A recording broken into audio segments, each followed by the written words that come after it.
రాజమండ్రి బొమ్మూరు పిఎస్లో నటి శ్రీరెడ్డిపై కేసు నమోదైంది. గతంలో CM Chandrababu, deputy CM Pawan Kalyan, హోంమంత్రి అనితపై శ్రీరెడ్డి అనుచిత వ్యాఖ్యలు చేశారని శ్రీరెడ్డిపై టీడీపీ రాష్ట్ర మహిళా ప్రధాన కార్యదర్శి మజ్జి పద్మ ఫిర్యాదు చేశారు. శ్రీరెడ్డిపై చర్యలు తీసుకోవాలని పోలీసులను మజ్జి పద్మ కోరారు.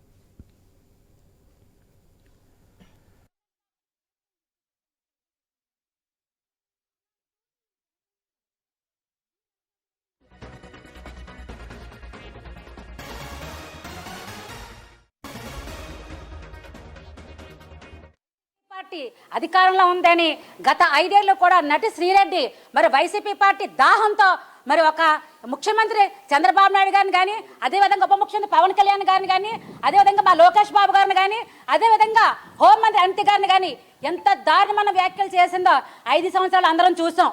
యావత్ మహిళా లోకం అంతా కూడా సిగ్గుపడేలా మాట్లాడింది ఆవిడ మాటలు. ఆవిడ మాటలకంటే అసలు మహిళలు అనే వాళ్ళం మేమే సిగ్గుపడతాం. అలాంటి ఆవిడ ఈరోజు చంద్రబాబు నాయుడు గారిని కానీ, పవన్ కళ్యాణ్ కానీ అన్న మాటలకు ఆవిడని శిక్షించాలని చెప్పేసి మేమందరం కూడా కోరుతున్నాం. దానిలో భాగంగా రాజమండ్రి బొమ్మూరు పిఎస్లో నటి శ్రీరెడ్డిపై కేసు నమోదైంది. గతంలో సీఎం చంద్రబాబు, మంత్రి లోకేష్, డిప్యూటీ సీఎం పవన్ కళ్యాణ్, అలాగే హోంమంత్రి అనితపై శ్రీరెడ్డి అనుచిత వ్యాఖ్యలు చేశారని టీడీపీ రాష్ట్ర మహిళా ప్రధాన కార్యదర్శి మజ్జి పద్మ పోలీసులకు ఫిర్యాదు చేశారు. ఈ కేసుకు సంబంధించి మరిన్ని డీటెయిల్స్ మా ప్రతినిధి గణేష్ ఫోన్ లైన్ అందిస్తారు. గణేష్, ఇప్పటికే శ్రీరెడ్డిపై పలు పోలీస్ స్టేషన్లలో ఫిర్యాదులు నమోదవుతున్నాయి. ఆమె సోషల్ మీడియాలో కూడా క్షమాపణలు కోరుతూ ఒక వీడియోను కూడా రిలీజ్ చేశారు. ఈ నేపథ్యంలో ఇప్పుడు మహిళా నాయకురాలు మళ్ళీ శ్రీరెడ్డిపై కేసు నమోదు చేయడం ఏ విధంగా చూడొచ్చు?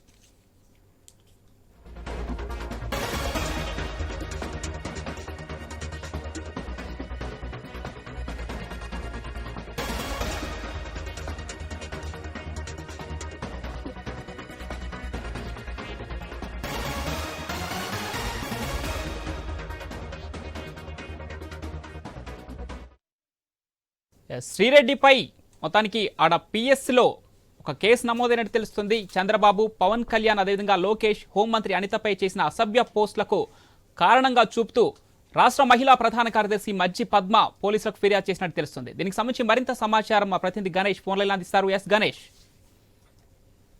గత వైఎస్ఆర్సీపీ ప్రభుత్వం 5 ఏళ్లలో చేసినటువంటి వ్యాఖ్యలకు శ్రీరెడ్డిపై చర్యలు తీసుకోవాలని టీడీపీ రాష్ట్ర మహిళా ప్రధాన కార్యదర్శి మజ్జి పద్మావతి ఆధ్వర్యంలో పార్టీ మహిళా నేతలు రాజమండ్రి బొమ్మూరు పోలీస్ స్టేషన్ లో ఫిర్యాదు చేయడం జరిగింది. ఈ ఫిర్యాదు మేరకు పోలీసులు ఎఫ్ఐఆర్ కూడా నమోదు చేశారు. తనను క్షమించాలని శ్రీరెడ్డి చెబుతున్నా కూడా ఆమె చేసినటువంటి వ్యాఖ్యలకు చర్యలు తీసుకోవాల్సిందే అని చెప్పి రాజమండ్రి రూరల్ టీడీపీ మాజీ నేత మజ్జి పద్మావతి డిమాండ్ చేస్తూ ఉన్నారు. గత 5 ఏళ్లలో కూడా ప్రస్తుత ముఖ్యమంత్రి చంద్రబాబు, డిప్యూటీ సీఎం పవన్ కళ్యాణ్, హోంమంత్రి వంగలపూడి అనితల మీద శ్రీరెడ్డి అనేక వ్యాఖ్యలు చేయడం జరిగింది, అనేక విమర్శలు చేయడం జరిగింది. సోషల్ మీడియా వేదికగా గత ప్రభుత్వానికి మద్దతు తెలుపుతూ ఈ చంద్రబాబు, పవన్ కళ్యాణ్, వంగలపూడి అనిత మీద చేసినటువంటి వ్యాఖ్యల విషయంలో కఠిన చర్యలు తీసుకోవాలనేది టీడీపీ మహిళా నేతలు కోరడంతో దీని మీద పోలీసులు కూడా ఎఫ్ఐఆర్ నమోదు చేయడం జరిగింది. తాజాగా మనం చూసాం, శ్రీరెడ్డి నన్ను క్షమించినట్టు కూడా సోషల్ మీడియాలో ఒక వీడియో పోస్ట్ చేయడం జరిగింది. సోషల్ మీడియా వేదికగా శ్రీరెడ్డి ఎంత ఘాటుగా వ్యాఖ్యలు చేస్తారనేది అందరికీ తెలిసిందే. ఇదే క్రమంలో తనను క్షమించండి, ఎందుకంటే తన కుటుంబాన్ని దృష్టిలో పెట్టుకుని, లేదంటే తన భవిష్యత్తును దృష్టిలో పెట్టుకుని నన్ను క్షమించండి అంటూ పవన్ కళ్యాణ్ పేరు, లోకేష్ పేరు, అదేవిధంగా వంగలపూడి అనిత పేరు ప్రస్తావించడం జరిగింది. అయినా కూడా తెలుగుదేశం పార్టీ నాయకులు మాత్రం ఖచ్చితంగా శ్రీరెడ్డి మీద చర్యలు తీసుకోవాల్సింది. ఎందుకంటే ఆమె పరిధి దాటి వ్యవహరించారు, పరిధి దాటి మితిమీరి మాట్లాడారు.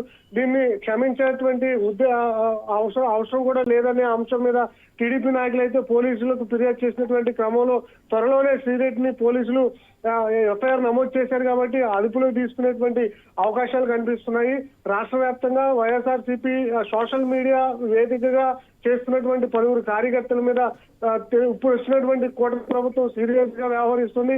ఇప్పటికే 10ల సంఖ్యలో కేసులు నమోదు చేయడం, వారిని అదుపులో తీసుకుని న్యాయస్థానాల్లో ప్రవేశపెట్టడం జరుగుతున్నటువంటి విధానం చూసాం. దీని మీద ప్రతిపక్ష పార్టీగా ఉన్నటువంటి వైసీపీ కూడా సీరియస్ గా వ్యాఖ్యలు చేసినటువంటి విధానం చూసాం. అదేవిధంగా జగన్ చేసినటువంటి వ్యాఖ్యలకు పవన్ కళ్యాణ్ కౌంటర్ ఇచ్చినటువంటి సమాధానం కూడా చూసాం.